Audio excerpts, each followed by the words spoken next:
Look, we all know how the story ends, right? Naruto Uzumaki becomes the 7th Hokage, finally living his dream.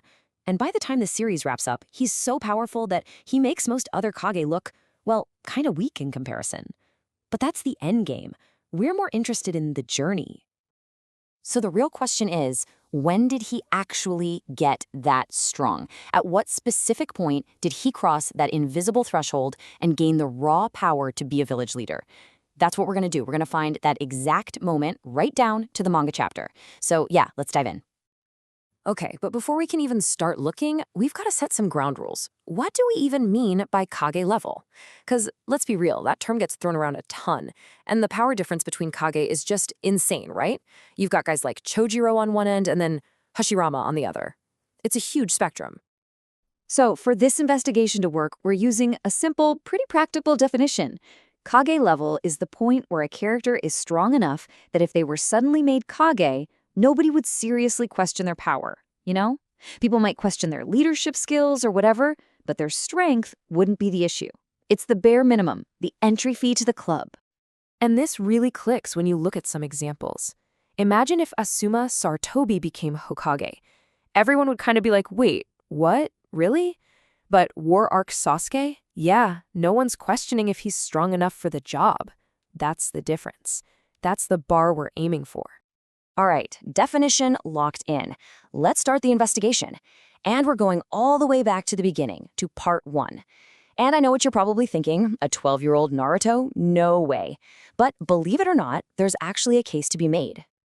So, our first potential candidate comes from the Konoha Crush arc. You know the one I'm talking about. His huge fight against Gaara, specifically when Gaara just completely unleashes the full power of Shikaku.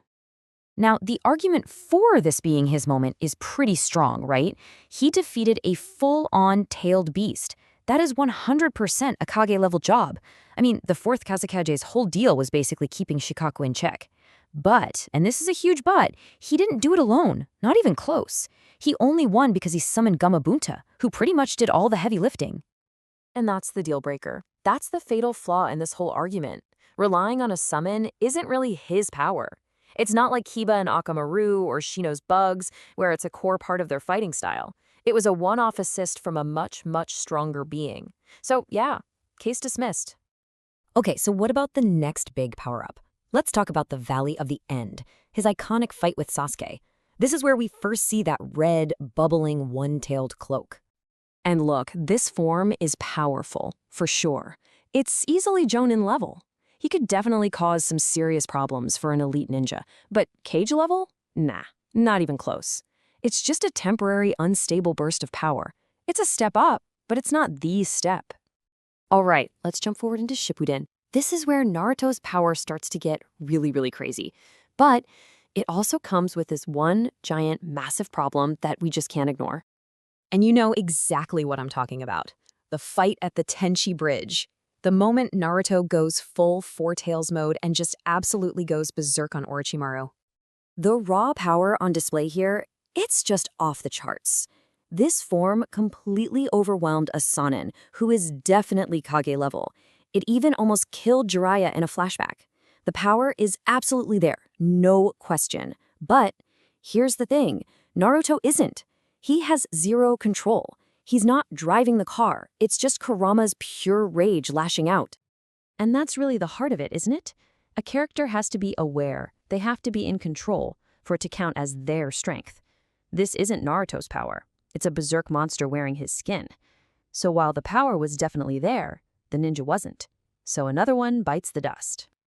Okay, so let's do a quick recap of where we're at. The Gaara fight relied on Gamabunta. Disqualified. The Valley of the End? Just not strong enough yet. The Four Tails Rampage? Zero control. Even when he learned the Rasen Shuriken, it was still basically a self-destruct button he could barely use. We've shot down every major power-up so far. And that brings us to the Pain arc. This is it. This is the big one. This is where everything finally clicks into place. This is where Naruto gains a power that is not only insanely strong, but it's also versatile, controlled, and 100% his. I'm talking about perfect Sage mode. And this wasn't just another power boost. No, this was a total evolution. His stats, strength, speed, everything just went through the absolute roof. It let him finally throw the Rasen Shuriken without shredding his own arm. He got the Frog Kumite, those crazy ghost punches. He could sense chakra from miles away. It turned him from just a brawler into a true strategic combatant. And hey, don't just take my word for it. Let's look at the evidence from the fight itself. Pain, the guy who just wiped Konoha off the map, literally said that Naruto was the strongest opponent he had ever fought. I mean, think about that. Coming from him, that's a huge, huge endorsement. Let's even just look at the numbers, the pure stats. In his own fight, Jiraiya, a legendary Sannin, undeniably Kage level, managed to take out 3 of the Paths of Pain. Now, Sagemo Naruto, he took down 5. He literally did better than his Kage level master against the same enemy. The results just speak for themselves. So yeah, the verdict here is pretty crystal clear. With Sage Mode, Naruto had incredible power that he was in complete control of, he had a smart and flexible way of fighting, and he has the undeniable feat of taking down the guy who destroyed the village. This is Kage level, no doubt about it. Okay, so we found the what. Sage Mode is the answer. That's what took him over the finish line. But remember our original question. It was about the when. What was the exact moment it happened? Let's zoom in and find it. The answer is a number.